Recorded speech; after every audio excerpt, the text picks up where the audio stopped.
ನೋಡಿ, smart meter ಅಳವಡಿಕೆಗೆ guidelines ಬಿಡುಗಡೆ ಮಾಡಿದೆ ಇಂಧನ ಇಲಾಖೆ. ಸ್ಮಾರ್ಟ್ ಮೀಟರ್ ಅಳವಡಿಕೆ ಅಂತಕ್ಕಂಥದ್ದು ಕಡ್ಡಾಯ ಅಲ್ಲ, ಆದರೆ ಗೈಡ್ಲೈನ್ಸ್ ಅಳವಡಿಕೆ ಮಾಡಿದ್ದಾರೆ. ಗೈಡ್ಲೈನ್ಸ್ ಬಿಡುಗಡೆ ಮಾಡಿದ್ದಾರೆ ಇಂಧನ ಇಲಾಖೆಯವರು. ಏನು, ಸ್ಮಾರ್ಟ್ ಮೀಟರ್ ಅಳವಡಿಸಿದ ಮೇಲೂ ರೀಚಾರ್ಜ್ ಮಾಡೋದು ಕಡ್ಡಾಯ. ನಿಮ್ಮ ಮೊಬೈಲ್ ರೀಚಾರ್ಜ್ ಮಾಡ್ಕೋತೀರಲ್ಲ, ಆ ಥರ ಪ್ರೀಪೇಯ್ಡ ಪೋಸ್ಟ್ ಪೇಯ್ಡ ಅಂತಕ್ಕಂಥದ್ದು ಅರ್ಥ ಮಾಡ್ಕೋಬೇಕು. ಸ್ಮಾರ್ಟ್ ಮೀಟರ್ ರೀಚಾರ್ಜ್ ಮಾಡೋದು ಹೇಗೆ, ವಿದ್ಯುತ್ ಪೂರೈಕೆ ಅವ್ರು ಹೇಗೆ ಮಾಡ್ತಾರೆ ಅಂತಕ್ಕಂಥದ್ದು ಒಂದಷ್ಟು ಗೈಡ್ಲೈನ್ಸ್ ಇದೆ, ಅವರೇ ಬಿಡುಗಡೆ ಮಾಡಿದ್ದಾರೆ. ಸ್ಮಾರ್ಟ್ ಮೀಟರ್ ಅಳವಡಿಕೆ ಗೈಡ್ಲೈನ್ಸ್ ಏನು ಅಂತಕ್ಕಂಥದ್ದನ್ನು ಒಂದಷ್ಟು ಪಾಯಿಂಟ್ಸ್ಗಳಿದೆ. ಇದು ಜನರಿಗೆ ನಾವು ಹೇಳೋದಕ್ಕಿಂತ ಮೀಟರ್ ರೀಡರ್ ಬಂದು ಅರ್ಥ ಮಾಡಿಸ್ಬೇಕು, ಅಥವಾ ನೀವೇ ನಿಮ್ಮ ಇದಕ್ಕೆ ಹೋದಾಗ ಅರ್ಥ ಮಾಡ್ಕೋಬೇಕು ಅಷ್ಟೇ. ಸೊ ಸ್ಮಾರ್ಟ್ ಮೀಟರ್ ಗೈಡ್ಲೈನ್ಸ್ ಏನು ಅಂತಕ್ಕಂಥದ್ದು ನೋಡೋಣ. ಸ್ಮಾರ್ಟ್ ಮೀಟರ್ ಅಳವಡಿಕೆಗೆ ಇಂಧನ ಇಲಾಖೆಗೆ ಮನವಿ ಪತ್ರವನ್ನು ಕೊಡಬೇಕು. ನಮ್ಮಲ್ಲೂ ಕೂಡ ಹಾಕಿ ಅನ್ನುವಂತಹ ಮನವಿ ಪತ್ರವನ್ನು ಕೊಡಬೇಕು. ಅದಾದ ನಂತರ ಪೋಸ್ಟ್ ಪೇಡ ಅಥವಾ ಪ್ರೀಪೇಡ ರೀಚಾರ್ಜ್ ಅನ್ನೋದನ್ನು ಕೂಡ ತಿಳಿಸ್ಬೇಕಾಗತ್ತೆ. ಅಂದರೆ ನಾವು ಯಾವ ಆಪ್ಷನನ್ನು ಆಯ್ಕೆ ಮಾಡ್ಕೊಳ್ತೀವಿ ಅಂತ ತಿಳಿಸ್ಬೇಕಾಗತ್ತೆ. ಪ್ರೀಪೇಡ್ಗೆ ಯಾವುದೇ ವಿದ್ಯುತ್ ಬಿಲ್ ಬಾಕಿ ಅಥವಾ ಅರಿಯರ್ಸ್ ಬಾಕಿ ಇರಬಾರ್ದು, ಹಿಂದಿನ ಯಾವುದೇ ವಿದ್ಯುತ್ ಬಿಲ್ ಬಾಕಿ ಇರಬಾರ್ದು ಅಂತ. ರೀಚಾರ್ಜ್ ಮಾಡಿಕೊಂಡ ಮೇಲೆ ₹100 ಡೆಪಾಸಿಟ್ ರೀತಿ ಕನಿಷ್ಠ ಬ್ಯಾಲೆನ್ಸನ್ನು ಮೇಂಟೈನ್ ಮಾಡಬೇಕು. ಅಂದರೆ ಈಗ ನೀವು ಫಾಸ್ಟಾಗೆಲ್ಲ ನೋಡ್ತಿರಲ್ಲ ಹಾಗೆ ಅರಿಯರ್ಸು, ಟ್ಯಾಕ್ಸ್ ಅರಿಯರ್ಸು, ಜೊತೆಗೆ ಈ penalty, fixed charge, energy charge ಬಾಕಿ ಇದ್ದರೆ ಅಮೌಂಟು ಕಟ್ ಆಗುತ್ತೆ ಅನ್ನೋದು ಗೊತ್ತಾಗ್ತಾ ಇದೆ. ಇನ್ ಡೀಟೇಲ್ ಆಗಿ ಹೇಳೋದಾದರೆ ಬಿಲ್ ಬಾಕಿ ಇದ್ರೆ ಅಮೌಂಟು ಇದರಿಂದ ಆಟೋಮೆಟಿಕ್ಕಾಗಿ ಕಟ್ ಆಗುತ್ತೆ ಅಂತ. ಸ್ಮಾರ್ಟ್ ಮೀಟರ್ ಬಿಲ್ ಮಾಡುವ ಕೊನೆಯ ಫಿಕ್ಸ್ಡ್ ಚಾರ್ಜಸ್ 0 ಇರುತ್ತೆ ಅನ್ನೋದು ಇದರ ಕಂಪ್ಲೀಟ್ ಪ್ರೊಸೀಜರ್ನ ಭಾಗ. ರೀಚಾರ್ಜ್ ಮಾಡ್ಕೊಳ್ಳೋಕೆ ಮೊಬೈಲ್ಗೆ ಒಂದು ಮೆಸೇಜ್ ಬರುತ್ತೆ ನಿಮಗೆ. ರೀಚಾರ್ಜ್ ಖಾಲಿ ಆಗೋ ಮೊದಲು 1 ವಾರದ ಅವಧಿಗೆ ಒಂದು ನೋಟಿಸ್ ರೀತಿ ಒಂದು ನೋಟಿಫಿಕೇಶನ್ ಮೆಸೇಜ್ ಬರುತ್ತೆ. ಈಗ ನಾವು ಫೋನ್ ರೀಚಾರ್ಜ್ ಎಲ್ಲ ಮಾಡ್ಕೊಳ್ತೀವಲ್ಲ, ಖಾಲಿ ಆಗ್ತಾ ಇದೆ, ಈ ಡೇಟಿಗೆ ಎಕ್ಸ್ಪೈರ್ ಆಗುತ್ತೆ ಅಂತ, ಅಂಥದ್ದೇ ಒಂದು ಮೆಸೇಜ್ ಬರುತ್ತೆ. ಪವರ್ ಕಡಿಮೆ ಆಗ್ತಾ ಹೋಗುತ್ತೆ, ರೀಚಾರ್ಜನ್ನು ಮಾಡಿಸ್ಕೊಳ್ಬೇಕು.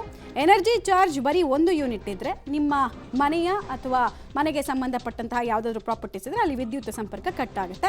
ಯಾವುದೇ ದಿನ ಬೆಳಗ್ಗೆ 10ರಿಂದ 1 ಗಂಟೆ ವೇಳೆಯಲ್ಲಿ ಸ್ಮಾರ್ಟ್ ಮೀಟರನ್ನು ಡಿಸ್ಕನೆಕ್ಟ್ ಮಾಡ್ತಾರೆ. ಇದು ಪ್ರೊಸೀಜರ್. ರೈಟ್, ಡೀಟೇಲ್ಸ್ ಕೊಡ್ತಾರೆ. ನೇರ ಸಂಪರ್ಕದಲ್ಲಿ ಜಾಯ್ನ್ ಆಗ್ತಾ ಇದ್ದಾರೆ ರಾಘು.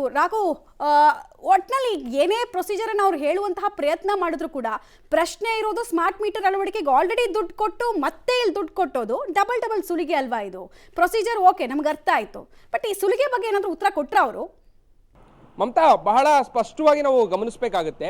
ಪ್ರೊಸೀಜರ್ ಆರಂಭದಿಂದ ಅಂದರೆ ನಮಗೆ ಸ್ಮಾರ್ಟ್ ಮೀಟರ್ ಖರೀದಿ ಮಾಡೋದ್ರಿಂದ ಹಿಡಿದು ಕೊನೆಗೆ ನಾವು ರೀಚಾರ್ಜ್ ಮಾಡುವಂಥ ಪ್ರೊಸೀಜರ್ಗಳೇನಿದೆ ಅಲ್ಲಿ ತನಕವೂ ಕೂಡ ಇದು ಮುಂದುವರೆದ ಭಾಗವಾಗಿ ಹಣವನ್ನು ನಮ್ಮ ಬಳಿ ಅವ್ರು ಕಿತ್ಕೊಳ್ಳುವಂಥ ಕೆಲಸವನ್ನೇ ಕೂಡ ಮಾಡ್ತಾ ಇದ್ದಾರೆ. ಈ ಪ್ರಕ್ರಿಯೆ ಸಾಗ್ತಾ ಇರುವಂಥದ್ದೇ ಗ್ರಾಹಕರಿಂದ ವಸೂಲಿ ಮಾಡುವಂತಹ ರೀತಿಯಲ್ಲಿ ಗಮನಿಸ್ಬೋದು. ಒಂದಷ್ಟು ಅಂಶಗಳನ್ನು ಅಂದರೆ ಅವ್ರು ಬಿಡುಗಡೆ ಮಾಡಿರುವಂಥ ಗೈಡ್ಲೈನ್ಸ್ಗಳನ್ನು ನೀವು ಗಮನಿಸ್ಬೋದು. ಆರಂಭದಲ್ಲಿ ನಾವು ರಿಕ್ವೆಸ್ಟ್ ಲೆಟ್ರನ್ನು ಕೊಡಬೇಕಾದ್ರೆ ಅವ್ರಿಗೆ ಹಣವನ್ನು ಪೇ ಮಾಡಬೇಕಿರುತ್ತೆ. ಅಂದರೆ ಸ್ಮಾರ್ಟ್ ಮೀಟರ್ ಏನಿರುತ್ತೆ ಆ ಸ್ಮಾರ್ಟ್ ಮೀಟರನ್ನು ಹಾಕಬೇಕಾದ್ರೆ, ರಿಕ್ವೆಸ್ಟ್ ಲೆಟರ್ ಕೊಟ್ಟ ಬಳಿಕ ಅವರು ಸ್ಮಾರ್ಟ್ ಮೀಟರನ್ನು ಹಾಕಬೇಕಾದ್ರೆ ಈಗಾಗಲೇ ಇವರು 2-3 ಪಟ್ಟು ದರವನ್ನು ಏರಿಕೆಯನ್ನು ಮಾಡಲಾಗಿದೆ. ಬೇರೆ ರಾಜ್ಯಗಳಿಗೆ ಹೋಲಿಕೆಯನ್ನು ಮಾಡಿದ್ರೆ ನಮ್ಮಲ್ಲಿ 2-3 ಪಟ್ಟು ದರ ಏರಿಕೆಯಾಗಿದೆ. ಅಲ್ಲಿಗೆ ಹಣ ನೀಡೋದಲ್ಲದೆ ಅಲ್ಲಿಂದ ಆರಂಭವಾಗುವಂಥ ಹಣ ಪೀಕುವ ಕೆಲಸ ಕಂಟಿನ್ಯೂ ಆಗಿ ಪ್ರತಿ ತಿಂಗಳು ಕೂಡ ಮೇಂಟೆನೆನ್ಸ್ ಚಾರ್ಜ್ ಇಂದ ಹಿಡಿದು ಇವರು ರೀಚಾರ್ಜ್ ಮಾಡುವಂತಹ ಆದಿಯವರೆಗೂ ಕೂಡ ಸಾಕ್ತಾನೆ ಹೋಗುತ್ತೆ. ಮುಖ್ಯವಾಗಿ ಸಾಮಾನ್ಯವಾಗಿ ನಾವು ಫಾಸ್ಟ್ಯಾಗ್ ಅಥವಾ ಮೊಬೈಲ್ ರೀಚಾರ್ಜ್ಗಳನ್ನು ಯಾವ ರೀತಿ ಮಾಡ್ತೀವಿ ಅದೇ ರೀತಿಯಾದಂಥ ಪ್ರಕ್ರಿಯೆಗಳಲ್ಲಿ ಈ ಒಂದು ಸ್ಮಾರ್ಟ್ ಮೀಟರ್ಗಳನ್ನು ಕೂಡ ನಾವು ರೀಚಾರ್ಜ್ ಮಾಡಬೇಕಿರುತ್ತೆ.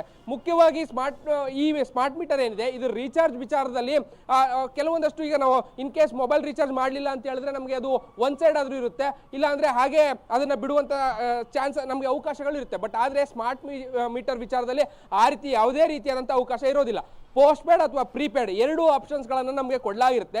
ಒಂದೊಮ್ಮೆ ನಾನು ಪ್ರೀಪೇಡನ್ನು ಪೇ ಮಾಡಬೇಕಾಗಿದ್ರೆ ಯಾವುದೇ ಬಾಕಿಯನ್ನು ನಾನು ಉಳಿಸ್ಕೊಂಡಿರೋ ಹಾಗಿಲ್ಲ. ಅಂದರೆ ಇಂದಿನ ತಿಂಗಳ ಯಾವುದೇ ಬಾಕಿಗಳು ಇರ್ಬೋದು, ಕೇವಲ ನಾವು ವಿದ್ಯುತ್ ದರದ್ದಲ್ಲ, ಅರಿಯರ್ಸ್ ಇರ್ಬೋದು, PF ಅರಿಯರ್ಸ್ ಇರ್ಬೋದು, ಇವೆಲ್ಲವೂ ಕೂಡ ಸಾಮಾನ್ಯವಾಗಿ ಮೇಂಟೆನೆನ್ಸ್ ಇವೆಲ್ಲವೂ ಕೂಡ ಸಾಮಾನ್ಯವಾಗಿ ಪ್ರತಿ ತಿಂಗಳು ಆ್ಯಡ್ ಆಗ್ತಾ ಹೋಗುತ್ತೆ. ಅದು ಯಾವುದೂ ಕೂಡ ಇಂದಿನ ತಿಂಗಳದ್ದು ಬ್ಯಾಲೆನ್ಸ್ ಇರೋ ಹಾಗಿಲ್ಲ. ಅದೇನಾದರೂ ಇನ್ ಕೇಸ್ ಬ್ಯಾಲೆನ್ಸ್ ಇದ್ದರೆ ನಾವು ಕರೆಂಟ್ ಬಿಲ್ಗಾಗಿ, ಕರೆಂಟ್ ರೀಚಾರ್ಜ್ಗಾಗಿ ಮಾಡಿಕೊಳ್ಳುವಂತಹ ಅಮೌಂಟ್ ಏನಿರುತ್ತೆ ಆ ಅಮೌಂಟಲ್ಲಿ ಅದೆಲ್ಲವೂ ಕೂಡ ಕಟ್ ಆಗ್ತಾ ಹೋಗುತ್ತೆ, ಅದು ರೀಚಾರ್ಜ್ಗೆ ಆ್ಯಡ್ ಆಗೋದಿಲ್ಲ.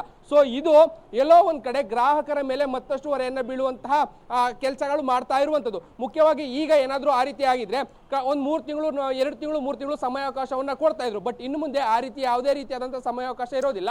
ನಿಮ್ಮ ಹಳೆಯ ಬಾಕಿಗಳೇನಾದರೂ ಇದ್ರೆ ಅವೆಲ್ಲವೂ ಕೂಡ ಈ ಗೈಡ್ಲೈನ್ಸ್ ಪ್ರಕಾರವಾಗಿ ನೀವು ಪೇ ಮಾಡಿ ಆ ನಂತರದಲ್ಲಿ ಕರೆಂಟನ್ನು ಯೂಸ್ ಮಾಡೋದಕ್ಕೆ ಅವಕಾಶ ಇರುತ್ತೆ. ಇಲ್ಲಾಂದ್ರೆ ನಿಮ್ಮ ಮನೆಯ ಕರೆಂಟನ್ನು ಕಟ್ ಮಾಡೋದಕ್ಕೆ ಚಾನ್ಸಸ್ ಕೂಡ ಅವರಿಗೆ ಅವಕಾಶ ಕೂಡ ಇರುತ್ತೆ. ಓಕೆ ರಾಘವ್, ಥ್ಯಾಂಕ್ ಯು ತಮ್ಮೆಲ್ಲ ಮಾಹಿತಿಗೆ. ಬಟ್ ಇದೆಲ್ಲ ಓಕೆ, ಈ ಸ್ಮಾರ್ಟ್ ಮೀಟರ್ ಅಳವಡಿಸ್ಕೊಂಡ ಮೇಲೆ ಗೃಹಜ್ಯೋತಿ ಮನೆಗೆ 250 ಯೂನಿಟ್ ಫ್ರೀ ಕೊಡ್ತಿದ್ರಲ್ಲ, ಅದು ಬರಲ್ವಾ? ಬರುತ್ತೆ, ಅಳವಡಿಕೆ ಆಗತ್ತೆ. ಬಟ್ ಅದನ್ನ ಬಿಟ್ಟು ಈಗ ಟೆಂಪರರಿ ಕನೆಕ್ಷನ್ ತಗೊಳ್ತಾರಲ್ಲ ಸರ್, ಮತ್ತೆ ಹೊಸದಾಗಿ ಇನ್ ಮುಂದೆ ಯಾರ್ಯಾರು ಇನ್ಸ್ಟಾಲ್ ಮಾಡ್ತಾರೆ ಅವ್ರಿಗೆ ಮಾತ್ರ ಇದು ಬಟ್ ಅಳವಡಿಕೆ. ಅದು ಗೃಹ ಜ್ಯೋತಿ ಅದರಲ್ಲಿ ಅಪ್ಲಿಕಬಲ್ ಇದೆ, ಅದು ಒಂದು ಗೊಂದಲ ಇದೆ, ನೋಡೋಣ.